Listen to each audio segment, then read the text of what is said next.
All right, welcome to today's episode of Words of the Wise. Today I have Chief Nazzaro from Cranford PD in New Jersey, 24 years total, almost 24 years experience in law enforcement. He's a lifelong resident of Cranford, New Jersey. He lives with his wife, his two sons, a member of the police department since 2002. So started as a dispatcher. So really interested to kind of hear his perspective on, how that started and what it was like to enter into this profession as a dispatcher. Graduated from university with a master's in public administration, received the FBI LEDA Trilogy Award, and the list really goes on and on with his bio here.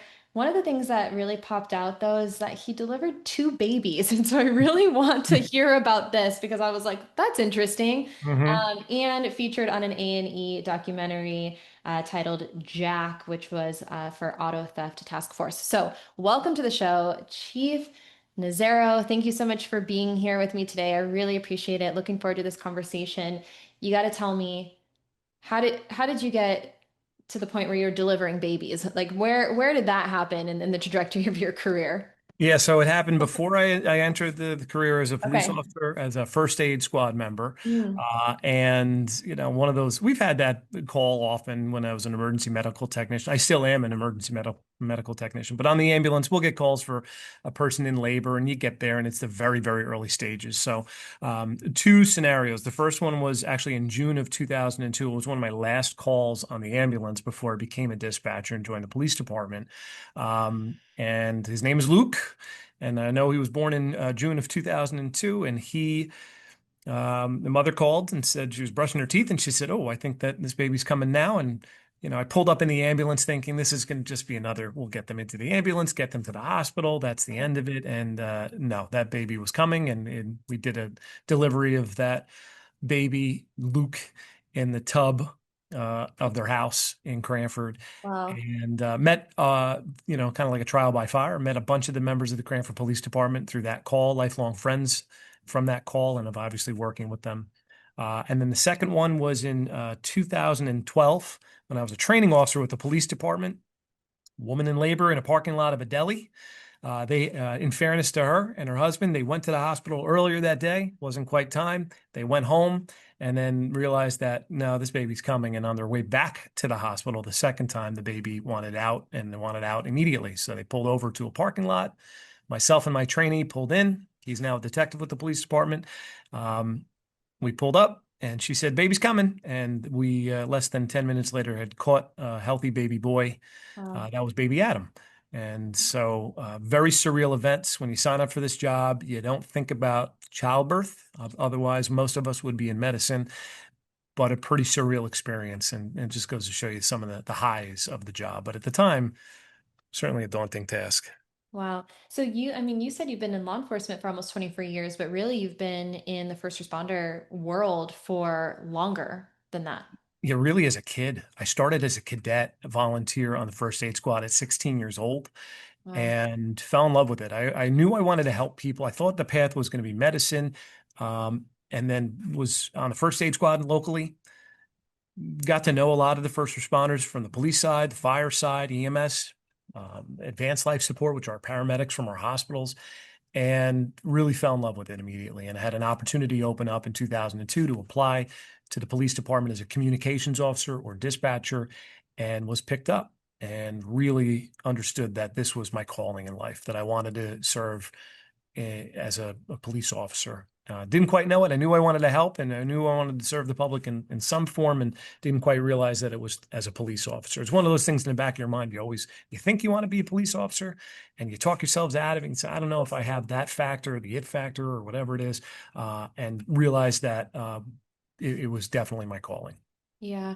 I find it really interesting, kind of like the trajectory of our lives. And to your point, we may not really ever quite know where it's going, Mm. but then you land right where you were meant to be, and Yeah. I really believe that. And obviously there was a lot of hard work and dedication that went into getting you where you are today. But um I make this joke all the time because everyone always asks me the question, they're like why do you work with law enforcement? And obviously I'm, in a different like wellness space, but I'm like, I didn't set out to do that. it definitely like, and I make the joke, I'm like, there's a lot of easier groups of people to teach this wellness stuff to than like a room full of cops, but it's exactly where I was supposed to be, and it really brought me back to my why because I also wanted to help people in the best way that I could, and I really believed that this was my calling, but I didn't know that in the beginning. I knew I wanted to help people.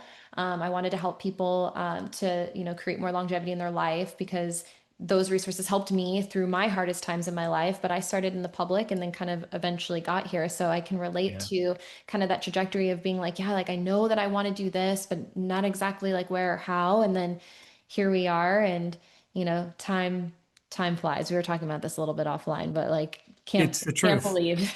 Yeah, and I'm going to tell you, like the concept. I know that in the high schools they push it, that service learning model. This Yeah. is this is where it works because it's a trial and error. And I feel bad for kids today who are at 16, 17, 18 years of age. They need to make these permanent decisions. And I know, and now living life and being adults, nothing's permanent, right? You could change your course path, but had I not had the experiences in 16-year-olds that typically don't have, I don't know if I would be sitting here today. So I'm glad that I took a chance. I'm glad there were opportunities in my community. I'm sure many of your listeners, they don't recognize maybe some of the opportunities that exist in their hometowns and Mm. communities, that service learning opportunity to try out something. Yeah. It's like a test drive, for lack of a better expression. So the test drive for me was the first aid squad, and I'm glad I made the investment. Yeah. And you and I were talking a little bit offline, but there was kind of a motivation too for you right around the time that you entered into this profession and starting as a dispatcher. So what was maybe that initial motivator to try it out in law enforcement and to start as a dispatcher in 2002? Yeah, so my understanding in my community police department, I'm born and raised, lived in town my whole life, raising my family here. But getting to work with the department and seeing what we do and the day in, day out activities of our local police department, it was an eye opener when I became a dispatcher. The turning point when I knew that this is what I wanted to do was 9/11.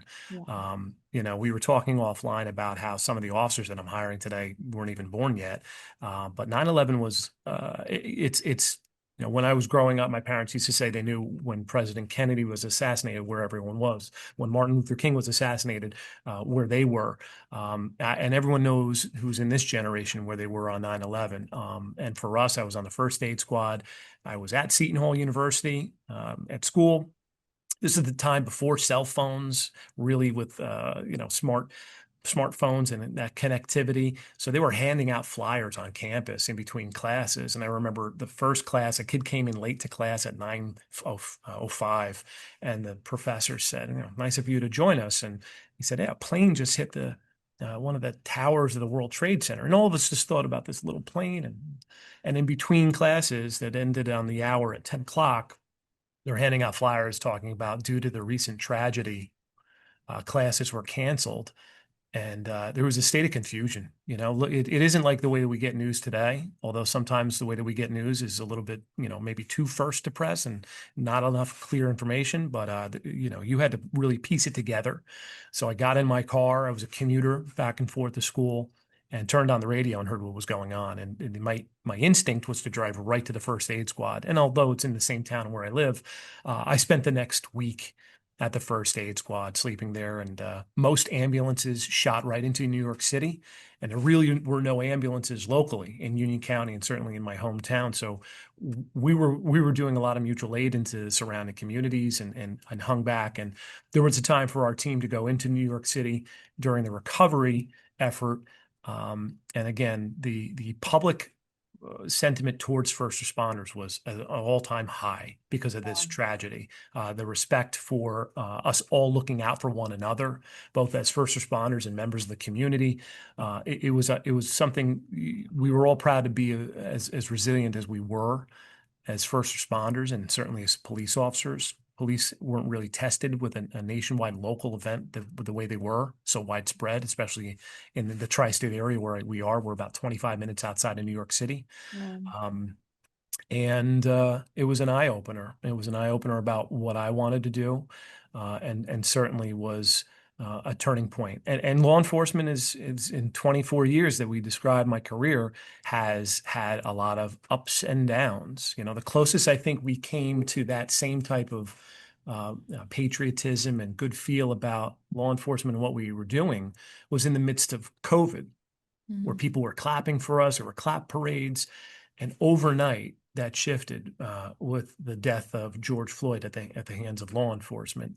mm, So it was a short-lived rally for law enforcement and support, and we really haven't gotten it back on a national level since. On a local level, I'm happy to say, because of a lot of the programming we do and the community policing efforts and how we've really ingrained ourselves in the community, we do have a very strong support system that reminds me of that time in our history of 9/11. While you were talking, I was honestly getting chills because, I come from the same generation of you as you did. I know exactly what it felt like. I remember I was telling you this before, but I remember watching it on the TV and I remember my mom crying. And I remember, going to school that day and I remember how sad because for us it was earlier. I'm in Phoenix, right? So when it happened Mm, for you guys on the East Coast, you were saying, 9, 10 a.m. That was still like, 7 a.m. our right. time, right? And so we were getting ready to go to school and seeing all these things happen. And I know I've had conversations with, other members of leadership who felt like the same as you of like, this is my calling. Like I want to get into this profession. And I think that we saw a lot of people lining up to enter into it. So it's highly competitive. A lot of people coming into law Mhm. enforcement and then the first responder profession because of that event.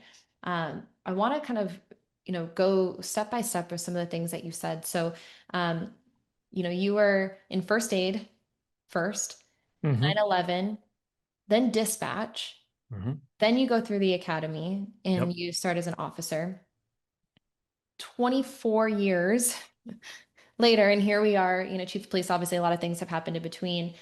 Do you think because you had all of those different assignments and roles and perspectives that helped to set you up as a better leader and be able to have maybe a sort of empathy or understanding for other people so that you can support them in the ways that they need?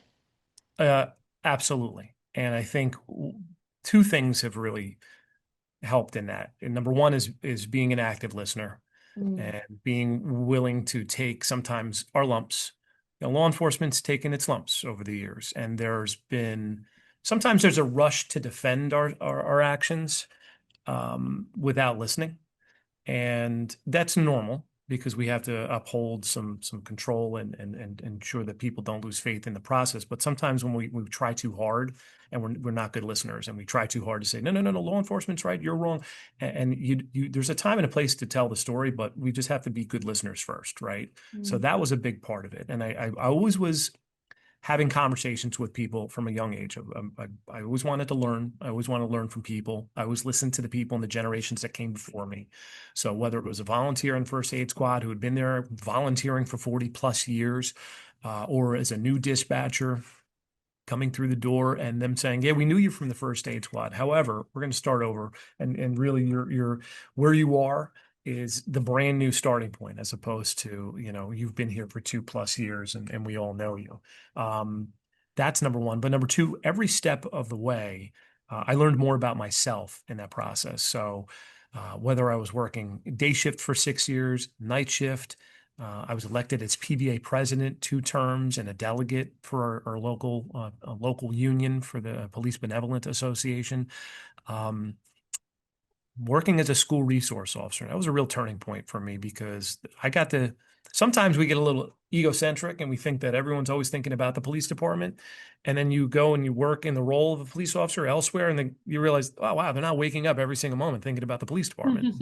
We think we're more important sometimes than we are, and we are important, but they're not. People aren't always thinking about us. But I learned about that. That was a little humble pie and some humility that people aren't always thinking about the police department and but they have an expectation that the police department is always there in the background, ready to act and pounce when they need to. Um, I learned more about wellness. I learned more about as a community how we tie together and how people lean on the police department mm, through our partnerships with the school, and we have a really great partnership there. And every rank along, I have learned more about leadership from every step of rank that I've been in, and I've been privileged to be in every rank in the department. So I went from a detective to a detective sergeant to a patrol and relief sergeant to a, detective lieutenant to an administrative captain to an operations captain, and finally where I am today is as the chief of police. Um, and even from when captain to chief, you think, well, it's just I'm just making those day-to-day decisions. It is a completely different role because it's you. Mm. You're only as good as your team. I have a great team from the last hire to my second in command, third in command. But I learned more about myself through the ranks by being willing to listen, be a little vulnerable, to make mistakes, and to acknowledge that I've made mistakes. To have very courageous conversations with people when they've made mistakes and to kind of empathize with them and to say, yeah, a sign of you growing is me saying I've made mistakes and we can all learn from them. And to not dig in and to think that your vision, your path, your ideas are the most important and everyone else's ideas are nothing. No, it's important to get feedback from people. There's a balance between letting the tail wag the dog Mhm. and being too democratic a leader and soliciting feedback and trusting your team. I was providing different counsel as a sergeant than I was as a lieutenant and a captain. That's why I talked to my entire team on a monthly basis. We pull everyone into staff meetings because everyone brings value to the organization. So, it was a long road. You said 24 years is a long, long time. Um, but it also felt like it was overnight. And that's the crazy thing. I remember vividly walking through the police department doors my first day, like it was yesterday. And I know that's very cliche, but it's true. And anybody who's trending toward the I won't say the end of their careers, but their more senior years in career knows what I'm talking about. And it goes very quickly. Yeah.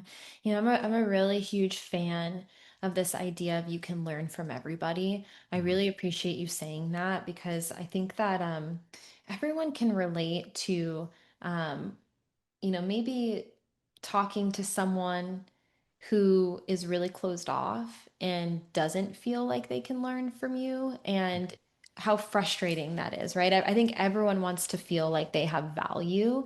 And if we can present ourselves, and it doesn't even have to just be professionally, I think it can be in the world, in the community of like being a learner, being open to new ideas, different ideas.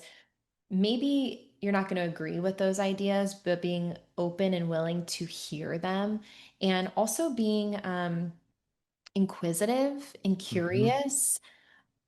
I think that that helps set the foundation for growth because we all have our own, own track mind of how we typically operate, right? And that's going to be just who we are. It's based on our past experiences and, our preconditioning and the things that, we've experienced through our lives. We have a tendency to think the way that we think. And so I think that if we can open ourselves to other ideas, other perspectives, other ways of doing things, being interested in why people are doing the things that they're doing in the way that they're doing, or Mhm. why people have come to a conclusion that they have, and really just trying to understand and listening to um, not to listen, but to Mhm. like to hear what they have to say. And I think that everybody at their core wants to feel like they're valued and that they're heard, and I think that Mhm. sometimes, and I've been guilty of this too, where like I've, maybe had a closed mind to certain things, and I feel like my way is the only way. And I've had to have that level of self-assessment of like, am I being that person? Am I being that person that no one wants to be around? I don't care who you are. No one wants to be around someone who is like closed-minded and stuck in their ways and like doesn't want to hear, what you have to say. But sometimes we become that person. And so we have to ask ourselves, like, am I turning into that? And I think about it Yep. sometimes, like even with my family, like there's some people where it's like they are just so like no matter what you say, they are not ever, ever going to like listen to you. And I have to Mhm. think like, am I turning into that? How can we have that self-assessment of, hey, I want to be a forever learner. Like I want to learn as much as I can, absorb as much as I can. And I think in order for us to also adapt to the current times, and the current and upcoming generation, we have to be willing to have conversations and almost challenge our thought process when it comes to things. And it's funny because that is a very against the grain way of thinking when it comes to law enforcement. Law enforcement, think about it, it's a paramilitary organization. It is, but it is also equally a changing paradigm. So you have your old guard, you have your new class, Yeah. and I always say, whatever generation is coming in, Gen X, Gen Y, the millennials, everyone's blaming the other generation, the preceding or succeeding generations for whatever's wrong. Um, but it's just a matter of we have to adapt a little bit, whether we like it or not, to how people learn, how they interpret information, what their wants or needs are, what their hooks or hot buttons are, things that are attractive to them that keep them enticed, and things that they're just like, nope, this is not for me. Yeah. I think a little bit of vulnerability in a leader is really important. And the ability to say, I tried something, it didn't work.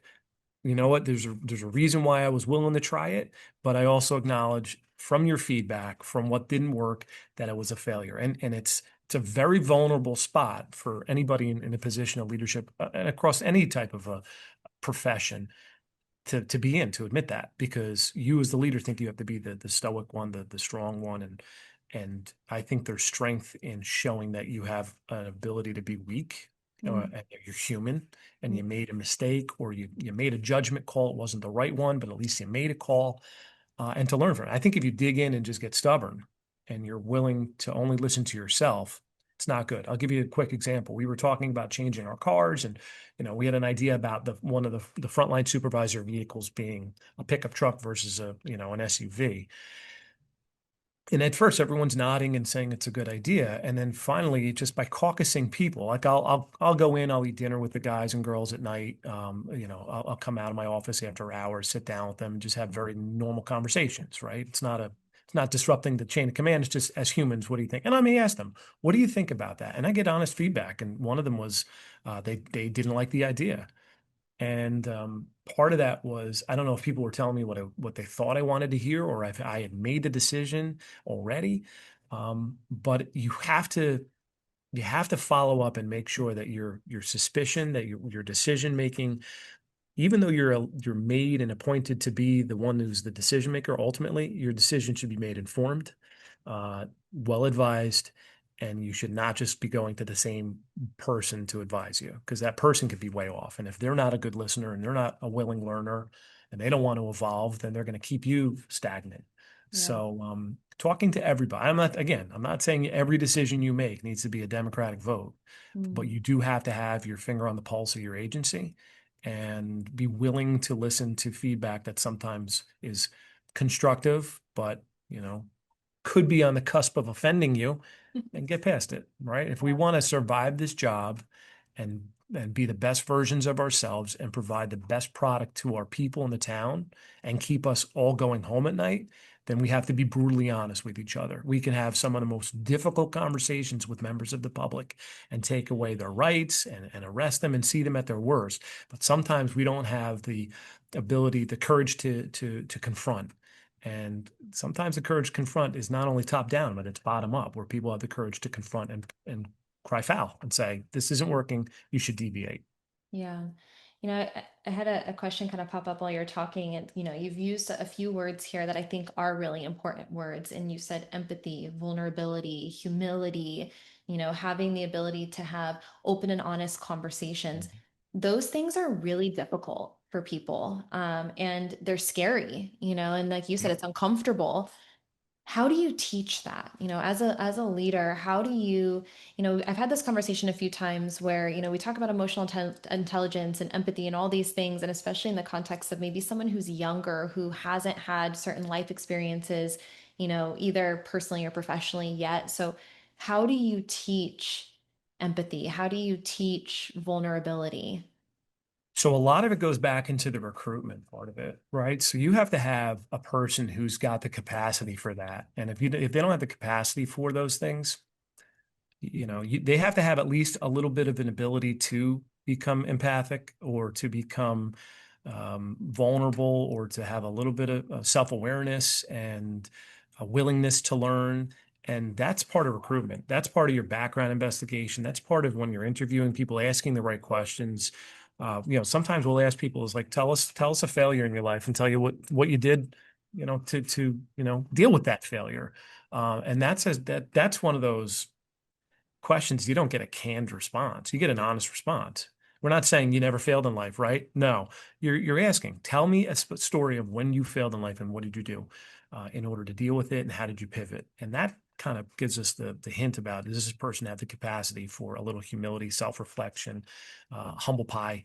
Um, so that's first part of it, right? So if you have someone that has the ability to do a little self-reflection and poke fun at themselves and to realize like, all right, I'm not all perfect, then you could build on that. And then the second part of it is coaching, and your supervisors, just like we do, when you're a recruitment effort, you want to make sure that you're recruiting the best and the brightest. You also want to make sure you're promoting the best and the brightest. So part of that is leadership courses. I talked very proudly about FBI, LIDA, which offers, this isn't a plug for them. I'm not an endorser and doing anything like that for that. But I think, they're a perfect example, just like the State Chiefs Police Association.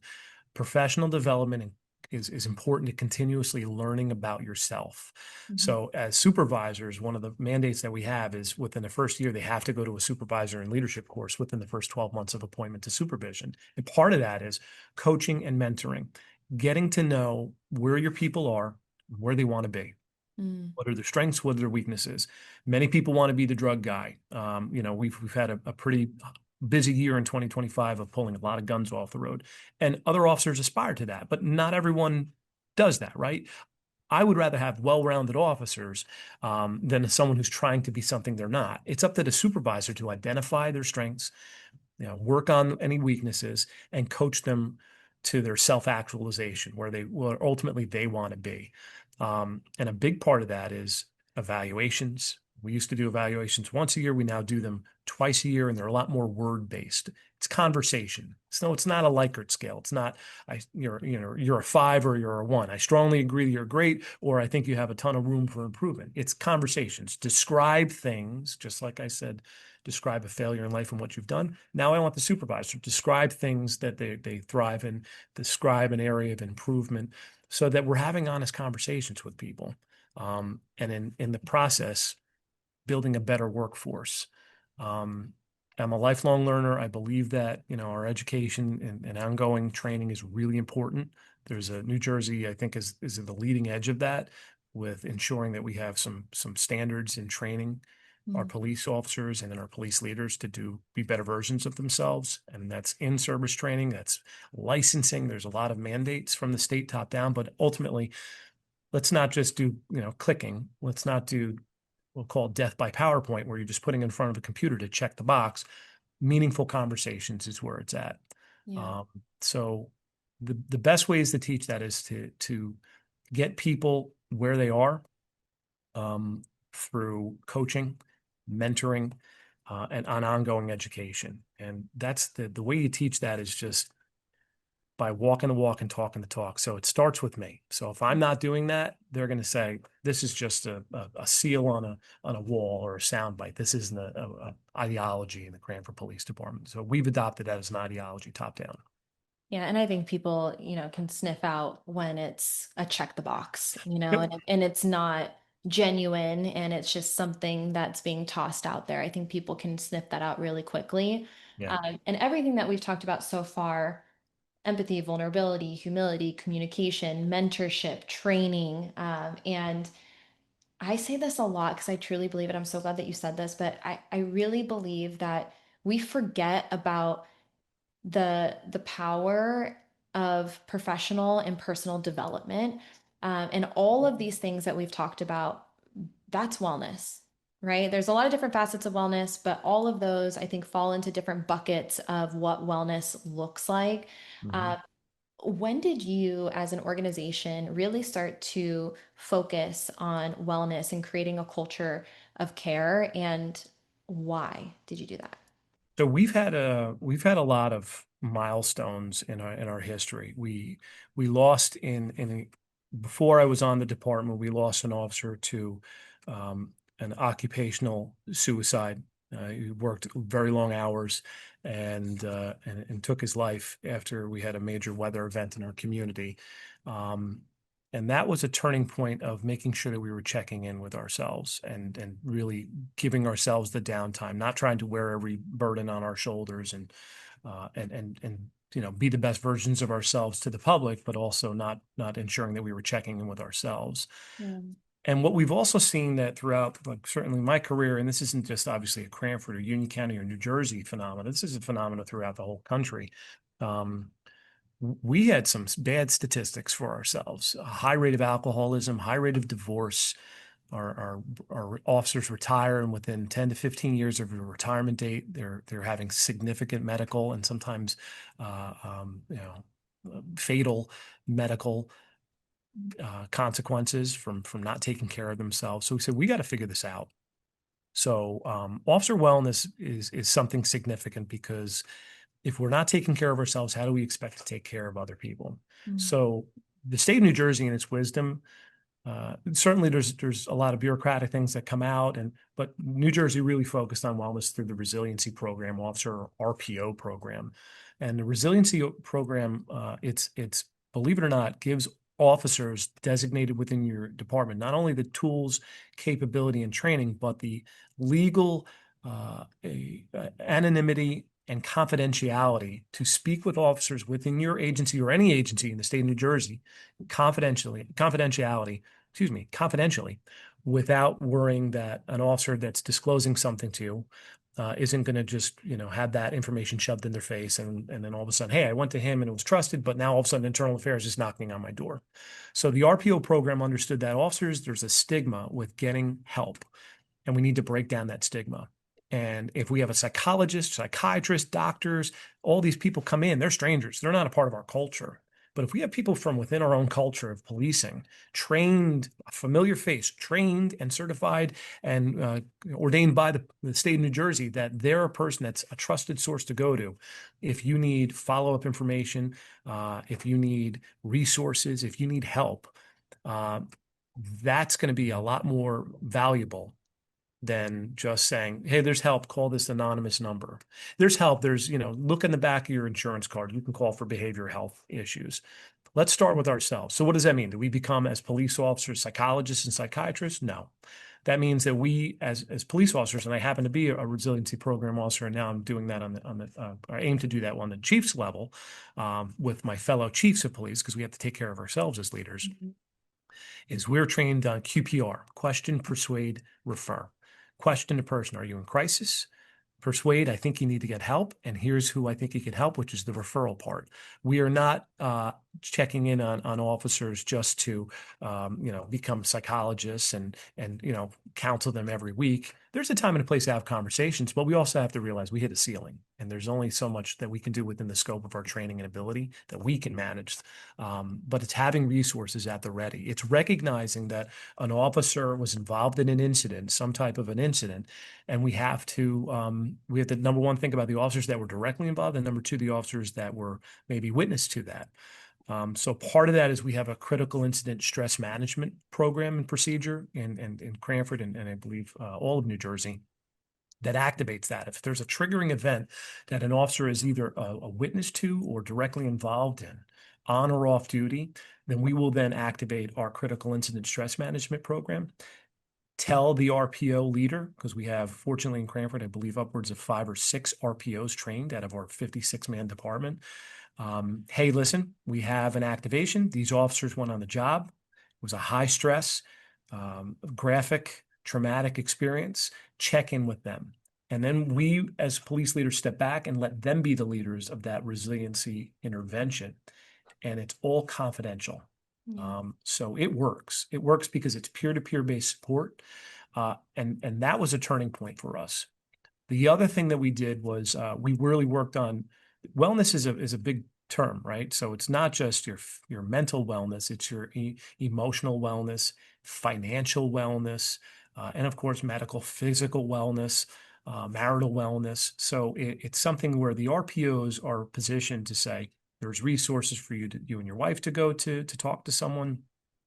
There's resources that if you want to go and like police officers want to get a full physical every year, I will let them go on company time. So that's my buy-in as the leader that I'm going to let you do that and not put any obstacles in the way, take you away from your family. You have to do it on your time. You're going to do it on my time. That's really important. So we've been really identifying that the stigma of I'm a tough guy, I don't want to talk about this, has inhibited and prohibited our officers from getting help. And we've removed that. In recent years, we had an officer involved shooting. Out of respect for those officers, I don't want to get into the details of it, but they performed heroically, and they did an incredible job under pressure, and that affects everybody in the agency because it becomes, wow, we're in Little Mayberry here, and this stuff could never happen. And overnight, we realized the potential for the reason why we were wearing guns and bulletproof vests is the reality of the danger of this job. Mm. So it's important that you have a system built and built up so that you understand that it's not one PTSD moment. You could have a series of post-traumatic stress injuries over the course of a 25-year career. They could be these little calls that come in day out, day in, day out, death notifications, seeing death, dealing with crisis, dealing with families in crisis. That builds up. And if we don't have the right outlets for it, these officers are not going to survive into retirement. And that's really the turning point in the past, I'd say 10 years, where we've not only followed the trend locally and statewide, but we've, I think, led it in Cranford, and a lot of good work done by my predecessors. My predecessor chiefs had done a really great job, really taking that as the charge of our agency to survive. Yeah, thank you for sharing that. I've just heard about this resiliency program recently, and I think that it's very smart how you're presenting it. I think that the way that we present things is really important, and we forget about that, and the words that we use are really important. And I heard about this idea of a resiliency program, and it's essentially peer support, right? With maybe a different package and different training, but we know when you talk about stigma, I've heard a lot of people, they're like, oh, peer support. It's almost like we're broken, or it's like this wellness thing that we don't want to do. But when you hear resiliency program, I sit up a little bit taller in my seat because I think, okay, well, that feels strong. That feels like you're trying to get me through it. You're trying to Yep. get me on the other side of this. And so I actually think that the way that this is being presented as a resiliency program is really smart. So whoever titled that, like, Yeah. kudos to you. A couple of things I wanted to touch on is, this idea, and it's so funny because you told me, you said like QPR, and I wrote down in my notes, I was like, these acronyms. Like I was like, law enforcement and their acronyms, and We love it. I'm just trying to keep up here. But thank you for spelling it out: question, persuade, and refer.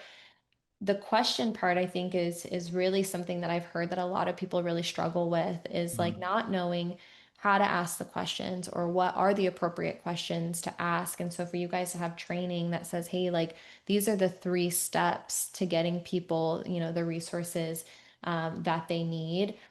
My question for you is, in light of, kind of building out a wellness program and a resiliency program, what does resiliency mean to you? What do you think the definition of resiliency is?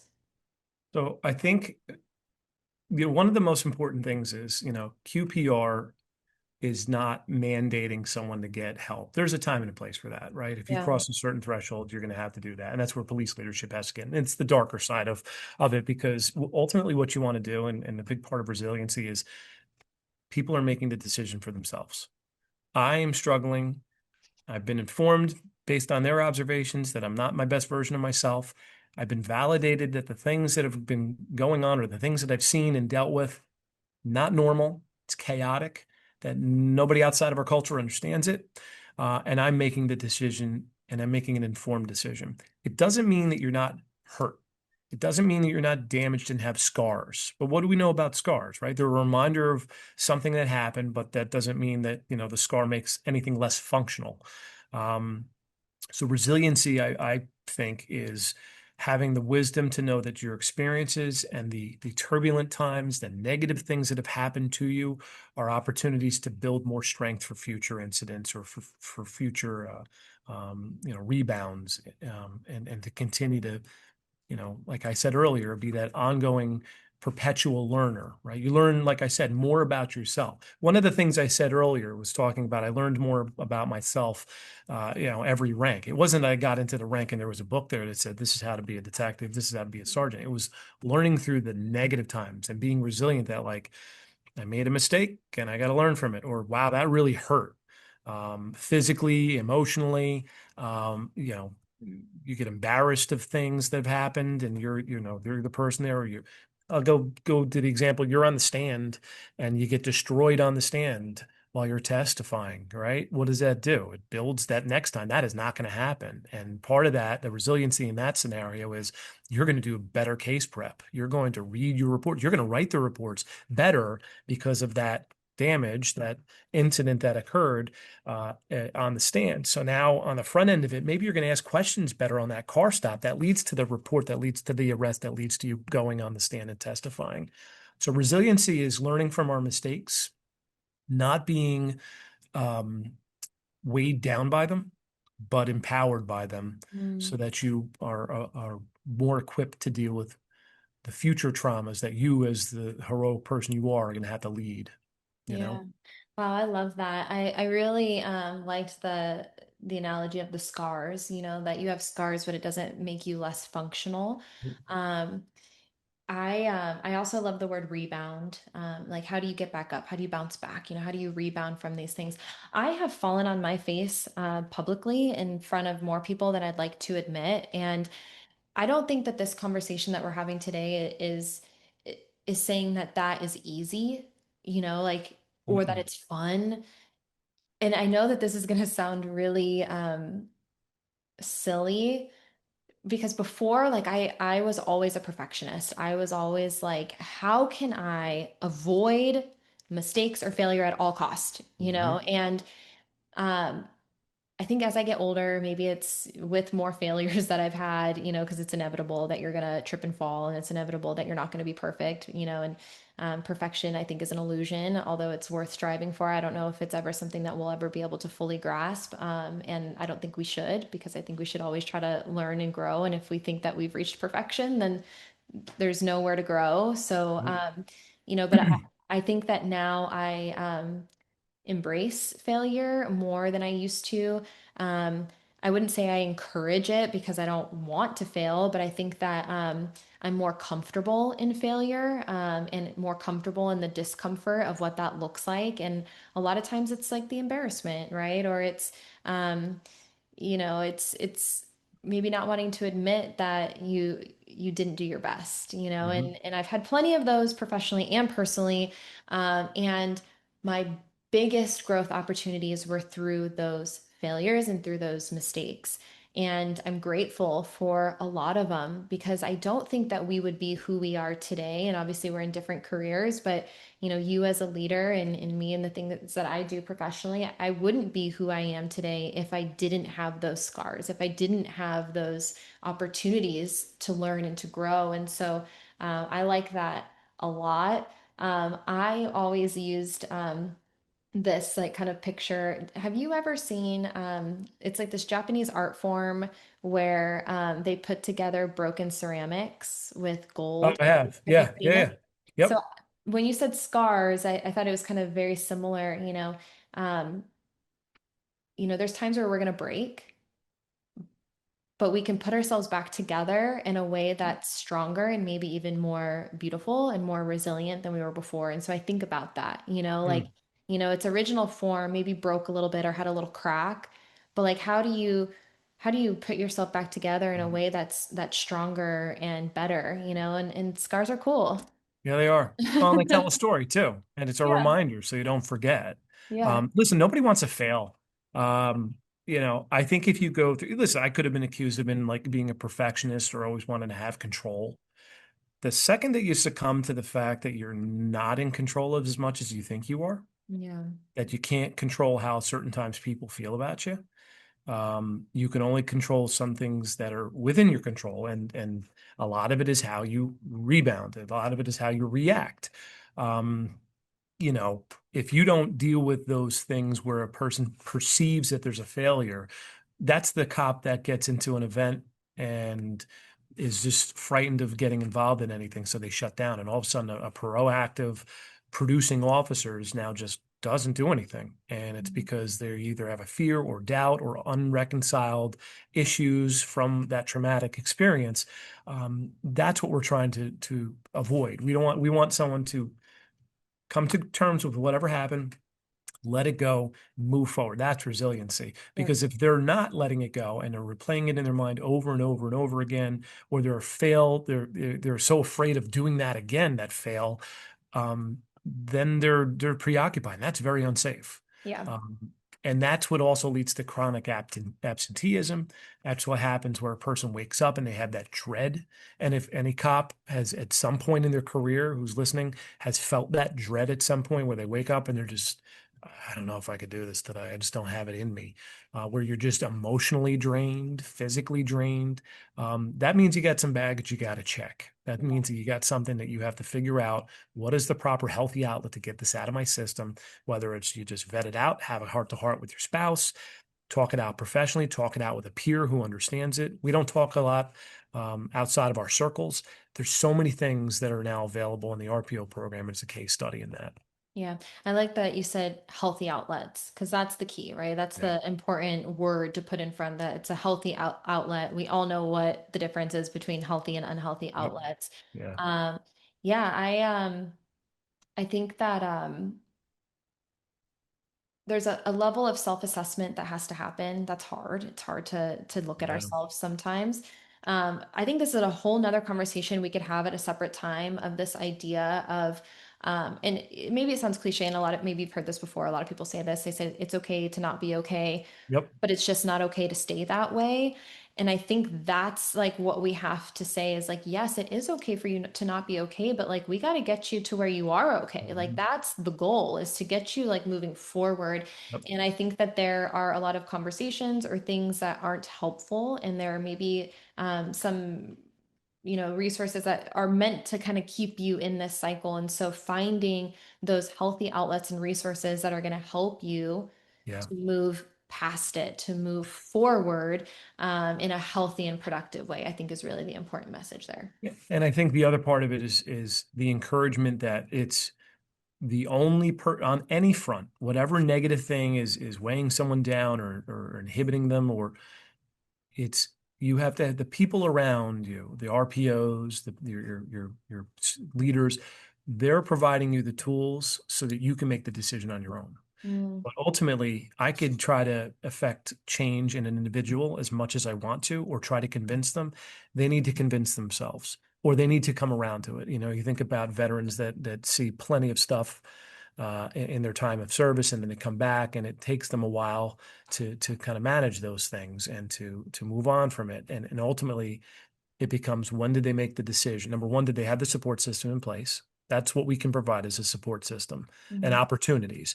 But they have to make the decision that I'm ready. I'm ready to begin this. I'm ready to. And when you're ready, you may have not been ready a year or 2 years ago, but in a year from now, 2 years, this army of people around you, your culture, your brothers and sisters, they're all going to be there saying, okay, if you're ready for that R for the refer, we're ready to give it to you, you know? Yeah, and I think that's also like another, conversation and something that a lot of people ask is like, how do you get people to care about themselves? Mm, How do you get people to want to take care of themselves, yeah. especially in a profession where you're really good at taking care of other people and that's the focus? Like, how do Mhm. you get people to take that step?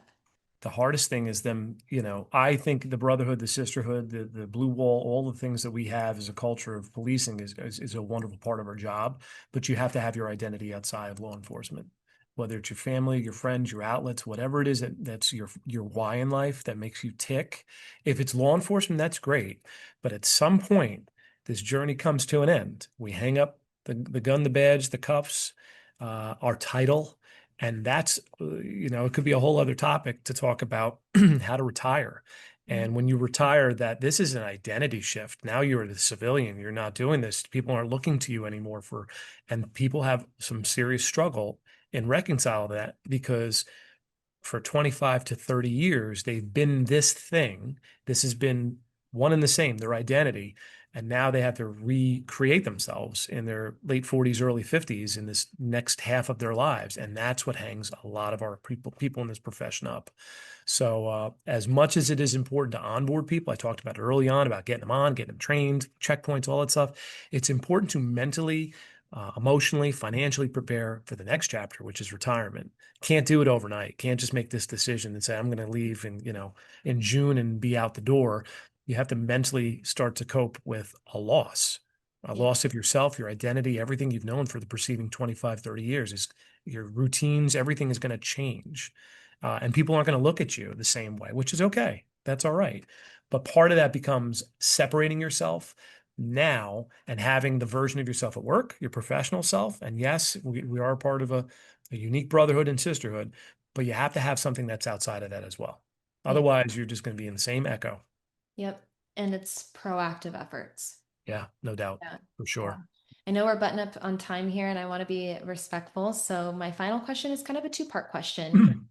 One, what do you think the future looks like when it comes to wellness and resiliency in this profession? And two, what words of wisdom would you share with the younger men and women who are coming up and who will be tomorrow's next leaders? Maybe something that you wish you would have known earlier or Mm, something that's helped you along the way. yeah, no doubt. So, I know we're dealing with a listening base of throughout the entire country. So I'm going to try to generalize it and talk about the things that I know and what we have as far as benefits and retirement. And, I'm obviously looking at it through the lens of that's where I am in my career, not at retirement, but I'm at the latter part of this career. That we're capable of change, and that when I first started, it was, yeah, don't talk about that stuff. You're fine. Just, toughen up, put some dirt on it. You're going to be okay. And now we're about talking things out. And the cause and effect from 25 years ago to today is that our cops are living longer into retirement. So it's working. What I see is that's going to continue to grow. There's a wellness grant coming out from the New Jersey Attorney General's office, and it's a $500,000 grant that agencies can apply to do different wellness initiatives, whether it's therapy dogs in your agency, um, putting gym space down in your police department so people can work out on duty. Something that we have here in the police department is a gym that the PBA and the township work together to say this is important, this physical wellness. Having seminars to talk about retirement well in advance of retirement, and that really on the front end of this journey, so that there's financial wellness toward the end of this journey and profession. But I see that we as a police department and as a culture are going to move away from this stigma with mental health and processing the things that we see. And I think we're going to process it the right way.